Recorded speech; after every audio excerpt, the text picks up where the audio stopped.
All right, today we're going to demystify a medical procedure that is absolutely critical, but honestly, pretty misunderstood.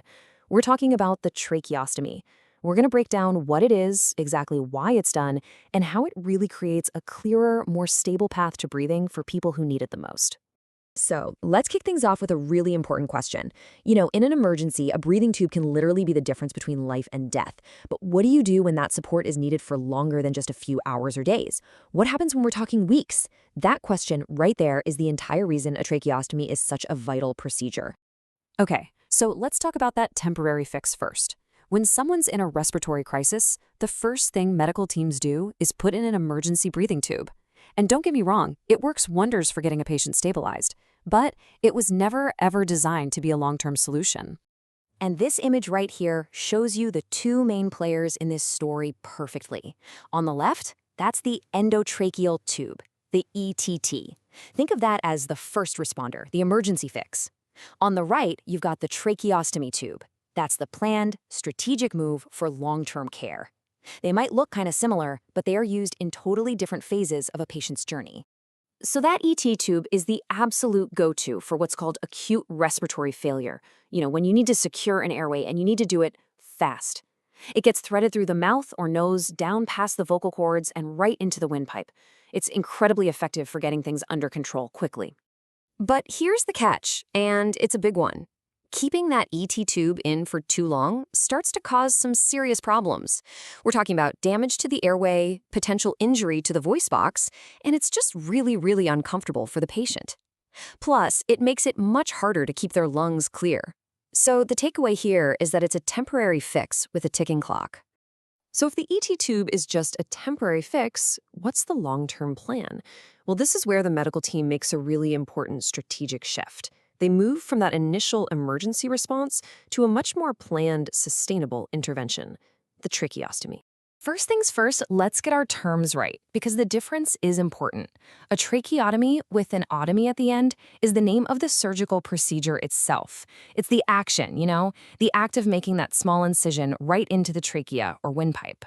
And the result of that procedure is the tracheostomy, with an ostomy at the end. That is the actual opening, or stoma, that's created in the neck.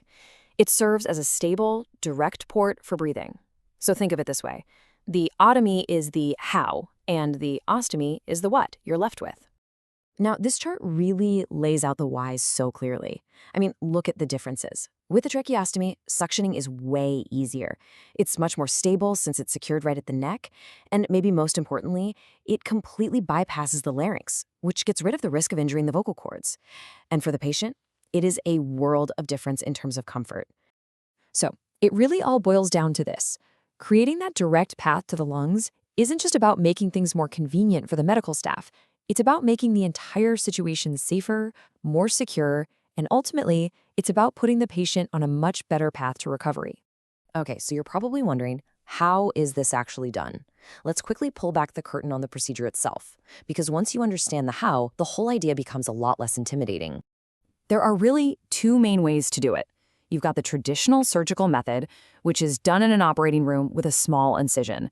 Then there's a more modern, less invasive technique called a percutaneous tracheotomy. And what's amazing about this one is that it can often be done right at the patient's bedside. Now, of course, like any procedure, there are potential risks, and it's important to be aware of them.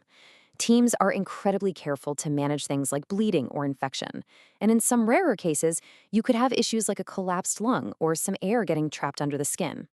And this brings us to what is, without a doubt, the most critical point about safety. This is not something that's done on a whim. The number one priority, the absolute non-negotiable, is that the patient's airway is 100% stable and secure before anything begins. It's all about ensuring the highest level of care. Next up, let's take a closer look at the actual device. It's kind of like looking under the hood of a car. Once you understand the different parts of a tracheostomy tube, you can really appreciate how smartly it's designed to work with the human body. Okay, let's break this down. That main curved piece is called the outer cannula. Now, inside of that, you usually have a removable inner cannula, which is a genius design for making cleaning way easier. See that little balloon at the end? That's the cuff. It inflates to create a gentle seal. And that tiny balloon on the outside is just a little indicator to show that the cuff is inflated. Oh, and that piece on the end? That's just a guide, an obturator they use to help put the tube in. Every single part has a purpose. And this is where it gets really, really interesting. This technology is not a one-size-fits-all deal, not even close. It's incredibly adaptable, which means you can create a personalized path to recovery for each patient, hopefully getting them back to breathing on their own. The most basic choice is between a cuffed and a cuffless tube. If a patient is on a ventilator, you absolutely need that cuffed tube to seal the airway. But as they get stronger and start coming off the ventilator, they can be switched to a cuffless tube. And that's a huge moment because it allows air to pass up to the vocal cords, which means they can start to speak again. But the customization doesn't stop there.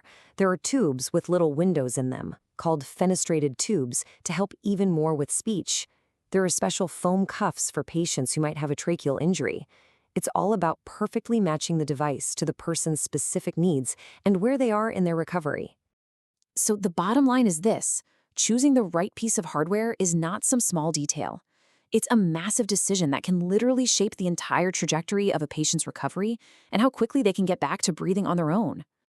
And that just leaves us with a final thought to chew on. We've already seen this technology evolve from a pretty simple tube into this incredibly sophisticated, customizable tool. So the real question is, what comes next? As we move forward, how are these devices going to get even smarter, even more personalized, to make that journey from critical care back to natural breathing as smooth and successful as possible for every single patient?